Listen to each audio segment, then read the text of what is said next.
The moment my father threw my suitcase onto the lawn, I heard the zipper burst open and my clothes spilled out into the dirt in front of half the neighborhood. People actually stopped walking just to watch. My mother stood on the porch with her arms crossed, and my sister was behind her, smiling.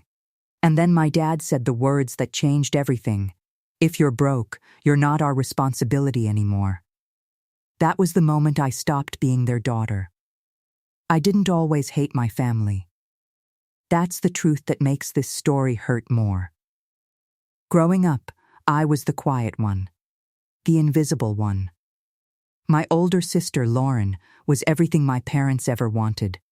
She was loud, confident, beautiful, and always the center of attention. Straight A's, cheerleading captain, full scholarships, the kind of daughter people brag about at dinner parties. And then, there was me. I wasn't a failure. I just wasn't her. I liked working quietly. I built things online. I learned skills no one around me understood. While they were celebrating Lauren's trophies, I was in my room figuring out how to make money on the internet. Slowly. Silently. By the time I was 24, I was earning more than anyone in my family. But they didn't know that. Because I learned early that in my house, love wasn't unconditional. It was transactional. If you impressed them, you mattered. If you didn't, you were ignored. So I stopped trying to impress them. Instead, I built my life in silence. I moved out young, kept my distance, still visited on holidays, still showed up when it mattered. But I never talked about money, never shared numbers, never gave them a reason to suddenly care about me. And for years, they didn't. Until the day I decided to test something. It wasn't supposed to go this far. I had just closed one of the biggest deals of my life. A business acquisition that secured my future in a way most people only dream about. I remember sitting in my apartment, staring at the numbers in my account, and thinking, if I disappeared tomorrow, would they even notice? So I made a decision. I went home. And I lied. I told them I had lost everything. I said my business collapsed. Investments gone. Savings wiped out. I told them I needed help, just for a little while. A place to stay, time to recover. I didn't expect warmth. But I also didn't expect what came next. At first, they acted concerned. My mom gave me that soft voice she used when other people were watching. "Oh, honey, that must be so hard." My dad nodded slowly, like he was calculating something behind his eyes. "Lauren?" She didn't say anything. She just looked at me, like she finally felt taller. That was the first red flag. Not what they said. What they didn't say. No one asked details. No one asked how it happened. No one asked what I needed specifically. It felt rehearsed, like they were waiting for something. That night I stayed in my old room. It looked exactly the same, except smaller. Or maybe I had just grown. I could hear them talking downstairs. At first it was quiet. Then louder. Then I heard my name. "We can't let her stay here long," my dad said. "She'll drag us down," Lauren added. My mom didn't argue. She just sighed. That was the moment something inside me shifted. Not anger yet, just clarity. The next few days made everything worse. They started treating me differently almost immediately. Small things at first. Comments about money. "Maybe you should have been more responsible. You always did things your own way." Lauren would casually mention her job, her promotions, her savings, every chance she got. It wasn't conversation. It was comparison. And then came the humiliation. My parents hosted a neighborhood gathering that weekend. Something they did often. It was always about appearances. I told them I'd stay upstairs. My mom said, "No, come down. It'll be good for you." I should have known. Halfway through the evening, someone asked me what I was doing these days. Before I could answer, my dad laughed. "Oh, she's in between. Everything right now." People chuckled politely. Lauren leaned in and said, loud enough for everyone to hear, she lost all her money. Like, all of it. The conversation stopped. just for a second. But it was enough. That silence, that shift in the room, I felt it. I felt myself shrink in their eyes. And my family? They didn't defend me. They watched.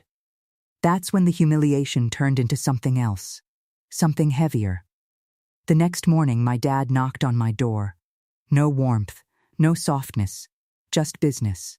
We need to talk. I sat across from him at the kitchen table. My mom stood by the counter. Lauren leaned against the wall. It felt like an intervention, or a verdict. We've been thinking, my dad said. This situation, it's not sustainable. I already knew where this was going. You can stay for a few days, my mom added quickly. But you need a plan. I have a plan, I said calmly. Lauren laughed. Actually laughed. Your last plan didn't work out so well. I looked at her. Really looked at her. And for the first time, I didn't feel smaller. I felt done. I'll figure it out, I said. But that wasn't enough for them. By the third day, the tension became unbearable. They started locking things. Food was suddenly limited. My dad made comments about bills increasing, like I was a burden that needed to be removed. And then came the moment. The one that changed everything. That afternoon, I came home from a walk, and my suitcase was sitting by the front door, packed. I hadn't packed it. My heart didn't race. It slowed, like everything became quiet. I stepped outside, and that's when my dad picked it up and threw it onto the lawn, right in front of everyone. And then he said it. If you're broke, you're not our responsibility anymore. People stared. Some whispered. Lauren stood behind him, smiling. That smile, that was the breaking point. Not the words, not the humiliation. That smile.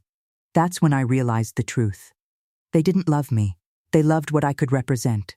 Status, success, image. And the moment I no longer had those things, I became disposable. So I stopped begging for something that was never real. I picked up my suitcase, zipped it slowly, looked at each of them. And for the first time in my life, I didn't feel hurt. I felt powerful. Okay, I said quietly, that was it. No yelling, no crying, no scene, just one word. And I walked away. They thought they had won, that they had finally put me in my place. They had no idea. They had just handed me the final piece I needed. For the next 2 weeks, I disappeared. No calls, no messages, nothing. And then I made one move. Just one. I contacted the bank that held their mortgage. Because here's the part they never knew. Months earlier, during that business acquisition, I had quietly purchased a bundle of debt. Included in that bundle was my parents' mortgage. I didn't even realize it at first. Not until I saw the address. Their house, their pride, their identity, owned by me. I sat there staring at the paperwork, remembering every moment, every word, every look on their faces. And I made a decision, not out of anger, but out of clarity. They valued power, so I spoke their language. A week later, they received a notice, official, stamped, cold. Their mortgage had been transferred to a new owner, me. At first, they didn't understand. Then came the phone calls, dozens, ignored. Then messages, panic, confusion, fear. And finally, I showed up. Not as their daughter, but as the person who now held control over the roof above their heads. The same house they threw me out of. The same lawn where they humiliated me. I stood at the door. My dad opened it. And for the first time in my life, he looked unsure. Hi, I said. Simple, calm, controlled. My mom appeared behind him. Lauren too. No smiles this time. Just tension. I think we need to talk, I said. We sat at the same kitchen table. But the roles had changed, completely. I own your mortgage now, I said. No drama, just facts.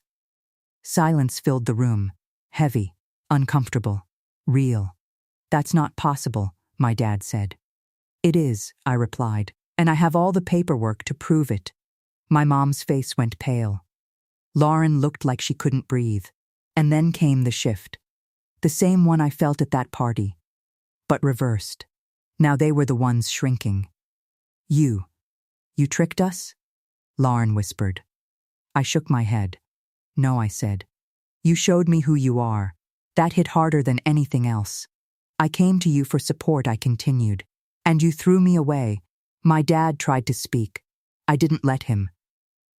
So here's how this works now, I said calmly. You have two options. I slid the papers across the table. You continue living here, under new terms, respect, boundaries, and no more pretending. I paused. Or I sell the house. Silence. Pure silence. The kind that forces truth to surface. My mom started crying. My dad stared at the table. Lauren looked at me. But there was no superiority left. No confidence, just realization, and in that moment, I didn't feel revenge. I felt closure. Because I finally understood something I had been chasing my whole life. I was never the problem. They were. They chose the first option. Of course they did. Because for the first time, they had something to lose. And for the first time, I wasn't the one asking to stay. Weeks passed. Things changed. Not perfectly, but noticeably.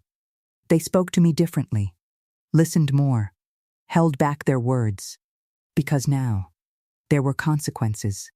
Real ones. And me? I didn't move back in. I didn't need to. I had already built my life. I just stopped shrinking for people who never saw my worth. The house still stands, the same walls, the same lawn, but the power inside it is completely different now. And every time I walk past that front door, I remember the moment my suitcase hit the ground, the moment I lost my place in that family, and found something far more valuable: myself.